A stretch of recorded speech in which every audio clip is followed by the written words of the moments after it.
Hey, Skate with Vitev, and I've got our MAXX system out here with me today, or at least a bunch of components with me. We're going to walk through this from an installation standpoint. Sometimes when people see a system of this size and think it's got to go underneath my sink, it can be a little bit intimidating. So I'm going to walk you through sort of each step the water takes through the system and each connection point. We're not going to do this underneath the sink because the view's just not that great. We can do it better out here, sort of at a table, box top, and then we can see it this way. So your system comes, this is what it's going to look like out of the box. I'm actually going to take this kind of head cover off so you get a better idea of how the water flows through here. But the first step is we got to get water into the system, right? We got to make sure that this has water that it can then purify and make alkaline for us ready to go. So step one in your installation is going to be this. This is a supply line that all of us have underneath our sinks. There's one that looks like this. It has this shut-off valve for the cold, and there's one for the hot next to it.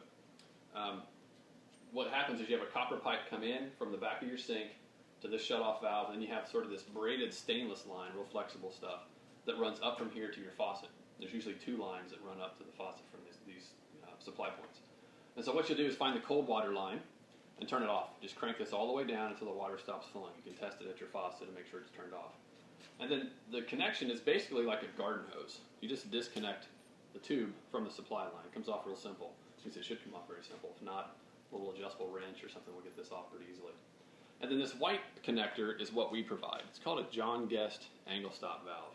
This just then goes in its place, goes in this like you're splicing it together, and then you reconnect the supply line on top. Okay? And what this valve does is now it allows the water to function as normal up to your faucet, so you can do dishes or whatever you need to do. But then it has a feed line on the side to send the water from your supply line into the side of the RO system. There's just a point where this connects in, and you kind of push it twice, and it seats in there nice and firm. And this will be the red line. You get a wrap-up of tubes like this in the box. The red line is your supply line. It's going to plug in here, and then that runs over to the side of the MAXX and plugs in. You see that elbow has sort of a stem in it right now. You just remove that stem. The easiest way to do that is to use two fingers, push up, and then pull this down at the same time. And that stem comes out, you plug the supply line into that point. Okay? Alright, so that's step one. Now you have water running into the system. You can then place this in your sink, underneath the sink, however you like, whenever it fits. The water is going to run into there, through the sediment cartridge, back up, then down to the carbon cartridge, back up, and then it hits the membrane. And this is the kind of the brains of the whole system. This is the most important part. At the membrane, the water splits. Part of it jumps from here, and you can follow the blue tube over, and it runs into the minerals. The other part comes out the bottom. And this is the part that's the wastewater. It has all the toxins in it, all the nasty stuff that we want out of our water. It runs from the bottom of the membrane up to our water optimizer, which we cover in a separate video. And then again, you have a black stem that pokes out of there. You remove that black stem. What color we put in there, it's all color coded. Put your black tube in that spot now, okay? The black tube runs from there to your P-trap, it's called. Looks like something kind of like this underneath your sink. We all have this PVC pipe underneath there, and it's got that gooseneck look to it, right? This is where your water drains out of the sink and out of the home. And so what you're going to do is take this, what we call our drain saddle. It's just a expanding, it's like a saddle, like you're saddling a horse, right? Remove the nuts and the bolts from the side. This then comes off in two pieces, and you clamp this around the pipe right before you get to the P-trap. You don't want to put it up real high, because if you do, you hear the water draining all the way down the pipe. Put it as close as you can to where it starts to make this turn, and then you'll be good to go. Alright, so the way that works is this has, it's called a compression nut on the side, and this disconnects, right? So let's pretend this is now mounted onto your PVC pipe. It's nice and firm where you want it. You remove this part, and now you have a hole that you can see all the way through there. This hole is where the tube is going to go to get the water out and down your drain. But we have to now drill a hole, because this needs a place to puncture into the drain line and run out. So a 1/4 inch bit right through this, kind of act like a guide, and just push ever so slightly. Just let the drill do the work, and that'll puncture a hole in your drain line. Don't push too hard, because you'll then go through the backside. We don't want to do that. Right through here, and you make the connection, or you make the puncture, you're good to go. Pull the drill out, and then you just take this black line, feed the compression nut on, so the threads are pointing towards the saddle, okay, like this. The tube goes into that little hole that you just made, push it in there till it seats, and then connect that line, and you're good to go. All the way down, you have a nice watertight seal. Water is now leaving the house, or all the junk's now leaving your house. Okay, from there, we've got a connection here on the side. It's this two-way valve. This is what controls where the water goes after it runs through our mix minerals, or our mineral mix. It's going to run from here to the tank, and from here to the faucet.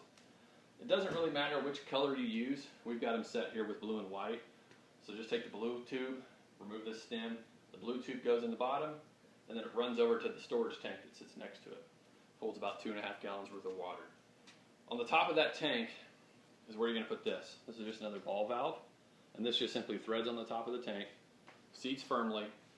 Take that blue tube and you plug it into here. It's another compression fitting. Push it in slightly, you'll feel it kind of connect, and then push it again, it should seat all the way in. Now you have another watertight seal. If you ever want to turn the water off of the tank, you just simply turn the valve 90 degrees, and that turns the flow off. Okay? So now this is sitting on top of the tank, blue line from here to here.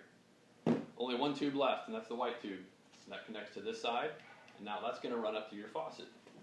It looks like this. Okay? The faucet stem is about a 1/2 inch in diameter, so a 1/2 inch hole in your sink, in your countertop. Maybe you have a soap dispenser you don't use, or one of those old school spray nozzles that you don't use. All of those have holes that are functional for this faucet. It'll all fit in there. There's a couple flanges on here, some washers and stuff that you'll remove, set the faucet in the hole, and then connect those pieces. And then what we provide to make the connection really, really simple, because faucets used to have like 12 different little brass fittings you had to put on the right way.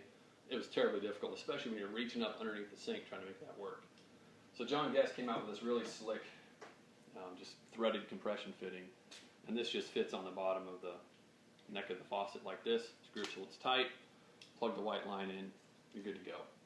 Now we have water coming in through the system, out the waistline, into your drain pipe, and then a double split here into the tank, into the faucet. And that's it. You turn the faucet on, water flows from the tank through this valve and back up to the faucet, and you're good to go.